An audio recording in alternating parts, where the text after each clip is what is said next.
Hello, everybody. This is Maxine Taylor, America's first licensed astrologer, and I have the overview, the astrological overview for March 2023.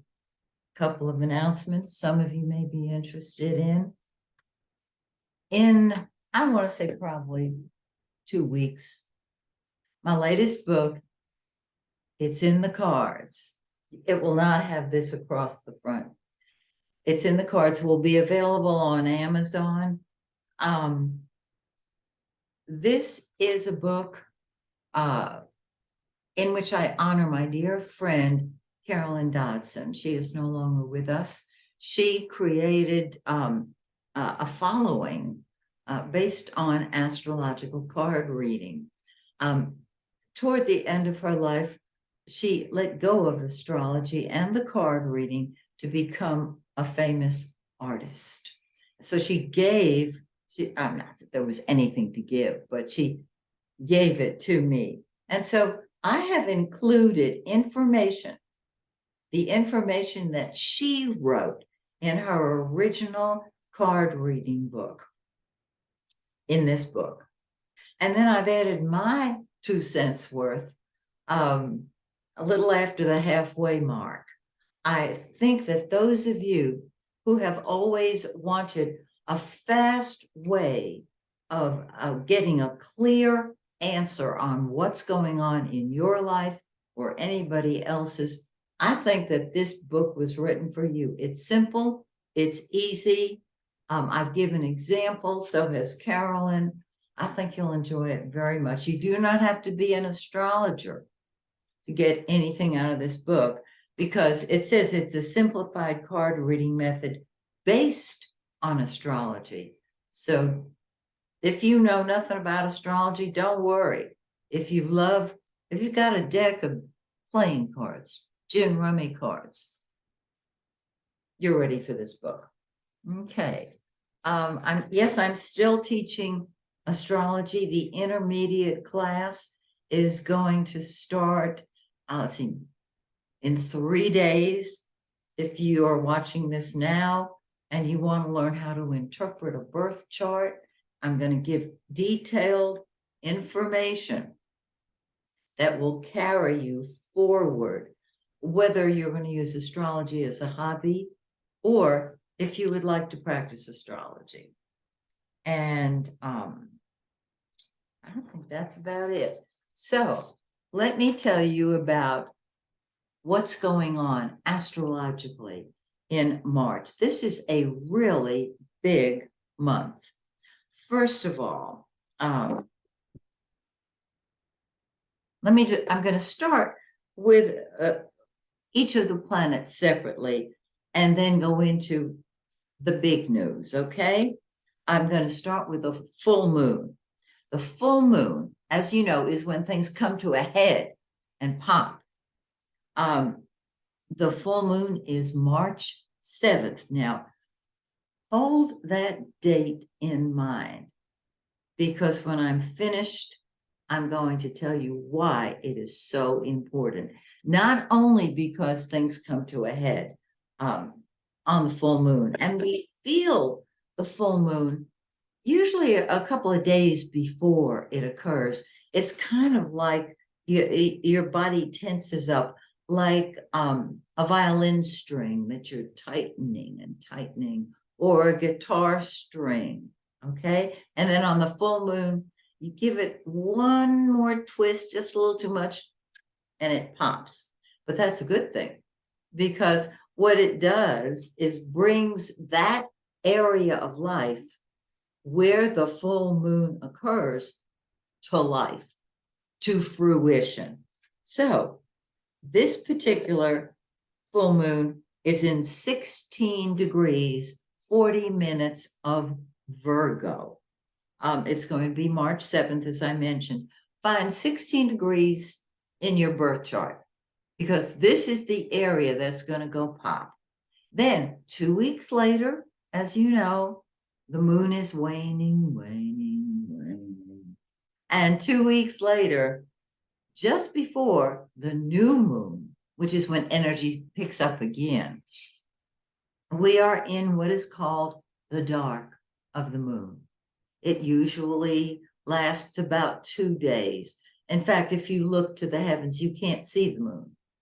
It's not that it's disappeared, it's just preparing for the new moon. And so the new moon is going to be March 21st. And this is easy to remember. It is going to be in 0 degrees of Aries, 0 degrees, 50 minutes of Aries. So let's just call it 1 degree of Aries. Okay, that worked for you? So find the very, very, very earliest degree of Aries, whether it's a planet or a cusp, in your birth chart. And that is where the energy starts growing. Now, Aries, of course, is an action sign. It's a cardinal sign. It says, let's do it now. Let's quit talking about it. Let's just do it. So on March 21st, the new moon, and you're going to start feeling it maybe an hour or so before it occurs in your time zone. In the Eastern time zone, it occurs at 12:24 p.m. Now, Eastern Daylight Time begins for the continental United States, with the exception of a couple of states. There's always a rebel in the crowd, of course. It begins between March 11th and 12th. And everything goes kerflooey because it's it's not a real time. It's you know what it is. Some people love it. Other people just count the months until we go back to standard time. That's just how it is. Okay. Now, let me tell you where the planets are. The sun, the giver of life, the center of our solar system. It rules our ego. It rules daddy's message. It's in dream Pisces. And I find that when the sun is in Pisces, people either become incredibly mystical, spiritual, attuned, or they escape. Whether it's sugar, alcohol, movies, sleeping, drugs, it doesn't matter. Because Pisces is a very sensitive sign, and the sun, of course, says, rise and shine. It's time to express creatively. And if you are an artist, say a musician, you come alive very often during with the sun in Pisces. Okay, on the 20th of the month, the sun changes signs and leaps into Aries. And Aries is so different from Pisces, okay? Aries says, we ain't left yet. Let's get going. Why are we still sitting here talking about it? Pisces, quit dreaming about it. Let's go. And so you will, those of you who are very sensitive, and I dare say most of you who watch my videos are very sensitive, you'll feel the energy go from, oh, a little tired, or, oh, I'm inspired. Oh, that's so beautiful. Or I just had an experience of God. I'm dead serious. And it goes from that to, on your mark, get set, go, lead, follow, or get out of the way. I'm doing what I want, when I want, how I want, because I want. Okay, find Pisces and Aries in your birth chart, and you will know where you're going to express the dream, and then where you're going to hit the ground running. Okay, Venus, the planet of love and money. It's one of the benefics. Jupiter is the other benefic. The two good guys of the zodiac. All right. So Venus has been in Aries. Venus is love, as I said, and money, and all things beautiful. Wherever Venus falls in your birth chart, That's what you think is beautiful, wherever it transits, meaning travels now. That's the area of life that you love. It's in Aries. And so you love your freedom. You love doing what you want, when you want, how you want, because you want. Okay. And so it's in let's go get them now, Aries. I've often watched people in social groups, especially when I was younger.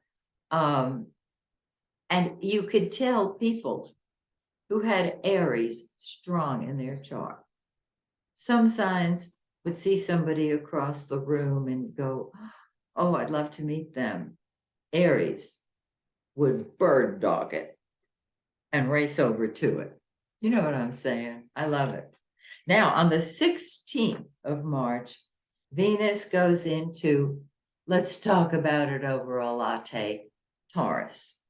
Taurus is a very practical, logical, take it slow and easy sign.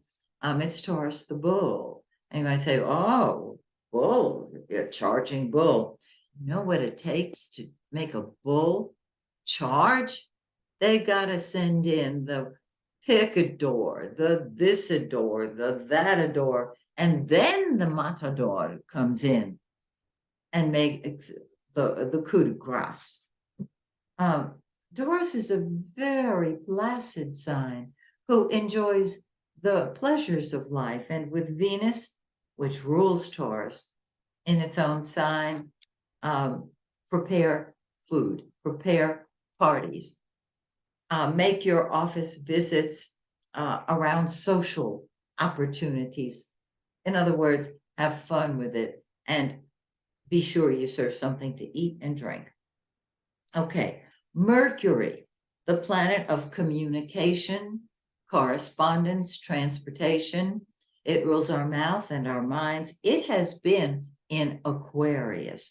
Wherever Mercury is, even just by sign, that's what we're thinking about. And Aquarius is very farsighted. It is very universal. And so with Mercury in Aquarius, we're thinking more universally. We're expressing more universally. On the 2nd of the month, yep, those of you who are counting forward, Mercury goes into Pisces. Now, Mercury moves quickly. So how does Mercury think? Like a Piscean. How does a Piscean think? It dreams. It's inspired. Okay, and on the 19th of the month, Mercury moves into Aries, where you're saying, I think it, I'm talking about it, let's get going, let's do it. Now, Mercury is not an action sign, it's a think about it sign. It's a talk about it sign, all right? So be aware of that. Mars, planet of action. Wherever Mars is, whatever sign it's in, that's what comes first to it. Whatever house Mars is in right now in your chart, your birth chart, because it's going to circle your chart slower than Venus and Mercury and the sun, certainly the moon, but it's going to circle. And it has been in Gemini. And what that means is you get up on your horse and ride off in all directions at once.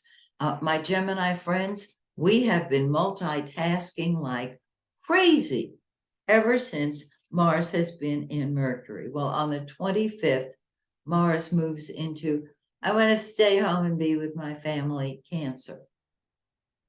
Okay? And wherever Mars is, that's what we fight with and fight for. And so there can be frustration that you experience with your family. With Mars in Gemini, you shoot right from the hip. Now, if you have Libra strong in your chart, you will couch your terms and say it in a way that the person, doesn't pull out a gun and shoot you. But Mars in Gemini, you don't beat around the bush. You say, let's do it now. I'm hungry. This is what I want to eat. Now, when Mars moves into Cancer, home and family and real estate and all things that provide emotional security are emphasized. Look in your chart on the 25th, when Mars moves into Cancer, see what house that is in. Prior to that, let's say you've got early Gemini on your midheaven, your career. Mars then has been in your career house, urging you, move upward, move onward. And I'm going to second that motion. Wherever Mars is, make it number one. Now, Mars has been in the shadow of the retrograde. Remember when it went retrograde and everything was flatlined? Nothing happened. Mars was retrograde while Mercury was retrograde. So Mercury's just flibbity-gibbeting around, talking, doing, thinking, lots of communication, lots of action. Mars, nothing. Okay, as you know, if you've been following my videos, I talk about the shadow of the retrograde. We have it before the retrograde and after the retrograde. And it's very interesting because when a planet, and every planet except the sun and the moon, yes, we consider the moon to be a planet. Every planet except the sun and the moon goes retrograde.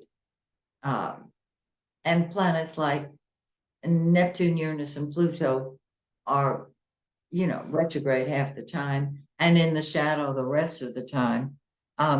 When a planet is in the shadow, it feels like it's retro.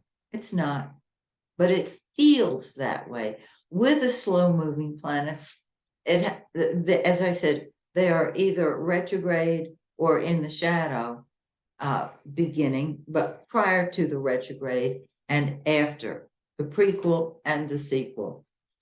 So we are waiting, or at least I have been looking at Mars, waiting for it to come out of the shadow, which it will on April 15th. No, excuse me. I'm so sorry.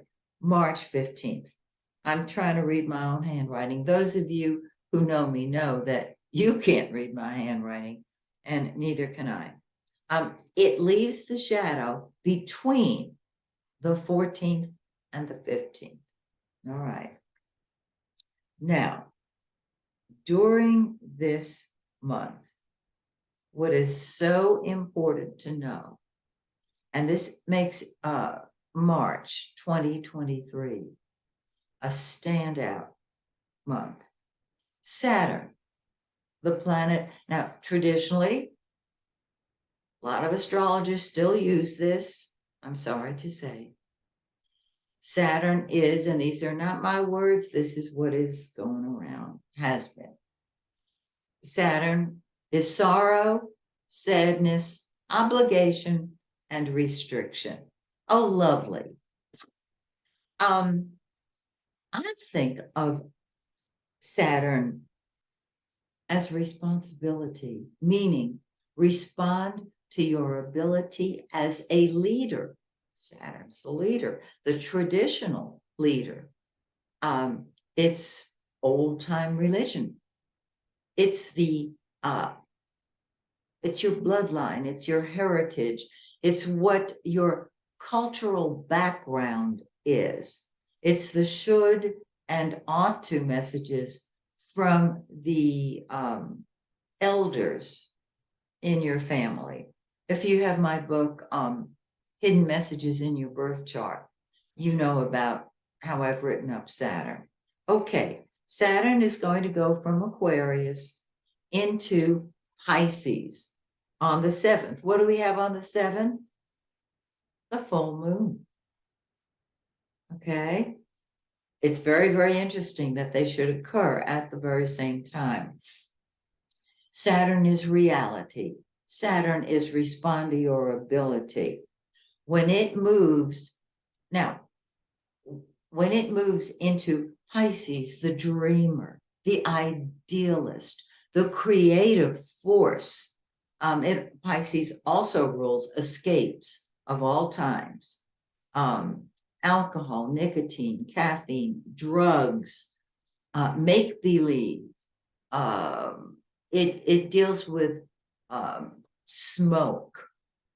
Think of Neptune ruling Pisces. Have you ever tried to grab a handful of smoke? It cannot be done. The other ruler of Pisces is Jupiter, the optimist.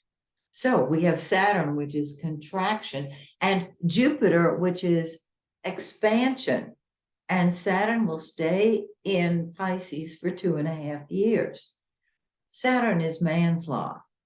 Jupiter is God's law. Neptune is divine inspiration. And so Pisceans are going to be maturing wisdom-wise. This is a time when you can use Saturn and make it tangible in the area of your dream. And if you happen to be somebody who is artistic, Saturn can help you put it into tangible form. Okay. The other biggie this month, I mean, this is amazing. Now, I mentioned that Saturn spends 2.5 years in a sign. After Saturn has left Dreamscape in 2.5 years, it's hitting Aries. Woo! And if you want to know how things were in hindsight, go back in your chart, go back in your mind, 28 to 32 years, let's say 30 years. Now, some of you have not experienced this before, but go back 30 years and you will know what was going on then. And now it's on a different level. Okay, back to what I was saying. Pluto is also moving out of the sign that it has been in for 248 years. Hello. I'm not kidding you. Think back 248 years. We were talking about the American Revolution, weren't we? We weren't just talking about it. We were living it. Okay? We are here at an incredible point in time. Now remember, we chose to incarnate now. And I know some of you were saying, what was I thinking? It is your time to rise up. It is your time to be your highest and best. It is your time to release the past. And you know how I feel about that. Let it go. What's that wonderful song? Let it go. All right. What happens is Pluto on the 23rd of March is going to dip its toe into Aquarius. And it's going to keep going back and forth between Aquarius and Capricorn till the end of 2023, till 2024. Now, what is so interesting is that Pluto ruled in old time religion, so to speak. And when I say religion, I'm talking about astrological lore, sex, death, and goods of the dead. Well, lift it up on a higher level, and that is what will be happening on a large scale, because everybody on this planet will be experiencing Pluto's entrance into universal Aquarius. Aquarius rules inner inventions, uniqueness, astrology, It rules humanity.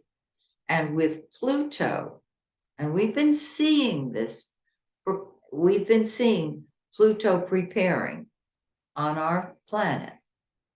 The weather changes. I mean, you can argue it till the cows come home, but there is a serious weather issue. It's affecting everybody on this planet. Aquarius rules electronics. How many of you run out and buy a new phone every 2 years?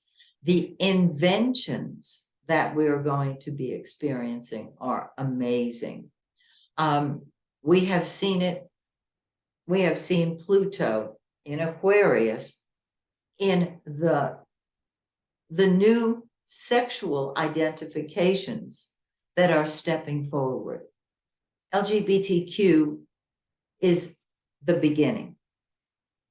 And more people are going to be coming forward with different sexual manifestations, because that is what's going to be happening. It's already started.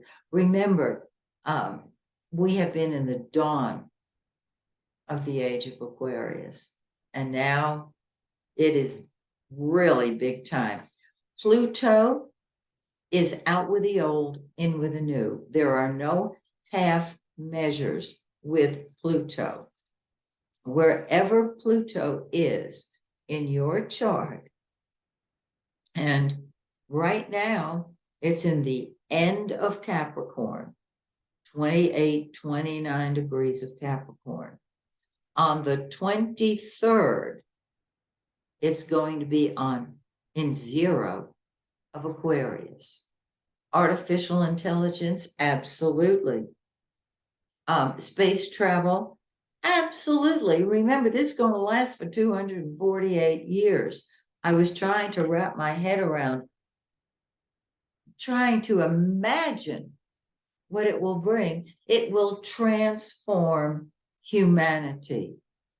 Now, you might be saying, well, what about nuclear weapons? Oh, yeah. Weapons of mass destruction, because again, Pluto is all or nothing. Now, Pluto can manifest on its lowest level of all, which is vengeance, murder, killing. We've seen that. Or transformation. I always think of Pluto's highest manifestation as the phoenix rising on its own ashes, born again. And so there can be a death, the death of the old you, not the physical body, the end of the old you and the beginning of the new, marvelous you. And it's very exciting to me because I have been preparing for this unknowingly since I was very young. It is our golden opportunity to let go of what isn't working in our lives and move into what is, fearlessly knowing that we are one. That when we turn our lives over to our, whatever it happens to be, our concept of God, things move forward really fast. And so Aquarius, as we know, is ruled not just by Saturn, but by Uranus. And so when Pluto moves into Aquarius from Saturn, it is breaking free from the restrictions of Capricorn and the we've got to follow our tradition. Saturn, and the out of control rebelliousness that we have seen on our planet. And I would like to think, although I won't be around to see it, I would like to think that these next 248 years usher in the kind of humanitarianism that includes everyone, the ultimate inclusion. It will include people, and I can't prove this, from elsewhere. It has us visiting elsewhere, planets that are elsewhere. Remember, it's 248 years. So we're not ready for intergalactic travel today. No, we're not. We can have intergalactic communication. Electronics are going to be off the charts. You think your cell phone is a big deal now? Oh my word, what's going to be happening? A huge change in humanity. So, buckle up, buckaroos. I like to think the best is yet to come. So, if you're ready, watch the rest of my videos. I'll be talking, of course, about your sign. And so, join me again next month when, once again, we just take a little trip around the zodiac. Till then, may the stars shine brightly on you and yours. Bye for now, my dear friends.